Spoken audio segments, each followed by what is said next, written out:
ಆಲೋಚನೆ ಇರಬೇಕು ಮತ್ತು ಜೀವನದ ಬಗ್ಗೆ ಹೊಸ ಬೆಳಕುಗಳನ್ನು ಚೆಲ್ಲಬೇಕು. ಈ ಕೃತಿ ಕೂಡ ಅಂತ ಒಂದು ಪ್ರಯತ್ನವಾಗಿದೆ ಅಂತ ನಾನು ಭಾವಿಸುತ್ತೇನೆ.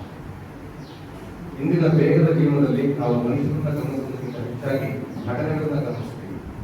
ಆದರೆ ಒಬ್ಬ ಲೇಖಕ ಮಾತ್ರ ಜೀವನದ ಸೂಕ್ಷ್ಮತೆಗಳನ್ನು ಗಮನಿಸಿ ಅವಳಿಗೆ ಅಕ್ಷರ ರೂಪವನ್ನು ನೀಡಿ ಮುಂದಿನ ಪೀಳಿಗೆಗೆ ತೋರಿಸ್ತಾ ಹೋಗ್ತಾರೆ. ಅದಕ್ಕಾಗಿಯೇ ಸಾಹಿತ್ಯ ಕಾಲಾತೀತವಾಗಿರುತ್ತೆ ಅಂತ ನಾವು ಹುಣಸೂರಿನಂತ ಒಂದು ಪುಟ್ಟ ಪಟ್ಟಣಕ್ಕೆ ಮಹೇಶ್ವರಾಜರವರು ಜೀವನಾಡಿದ್ದಾರೆ.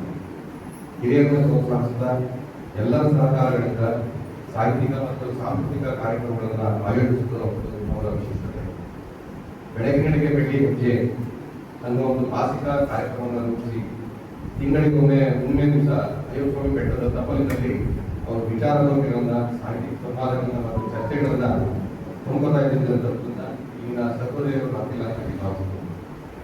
ನಾವು ಕೂಡ ಶೂನ್ಯಪೀಠ ಅಂತಕ್ಕಂಥ ಒಂದು ಆಲಯ ವೇದಿಕೆಯಲ್ಲಿ ಪ್ಲಾಟ್ಫಾರ್ಮ್ನಲ್ಲಿ ಕಾರ್ಯಕ್ರಮವನ್ನು ನಡೆಸಬೇಕಾದ್ರೆ ಪ್ರತಿ ವಾರ ಕೂಡ ಅದರಲ್ಲಿ ಬಹಳ ಆಸಕ್ತಿಯಿಂದ ಭಾಗವಹಿಸಿ ನಮಗೆ ಮಾರ್ಗದರ್ಶನ ಮಾಡಿದಂತ ಈಗಿನ ಬಿಡುಗಡೆ ಆಗ್ತಿರ್ತಕ್ಕಂಥ ಪುಸ್ತಕದ ಬಗ್ಗೆ ಸತೀಶ್ವರರು ಮಾತಾಡ್ತಾ ಇರೋದ್ರಿಂದ ನಾನು ಆ ಬಗ್ಗೆ ಮಾತಾಡೋದಿಲ್ಲ.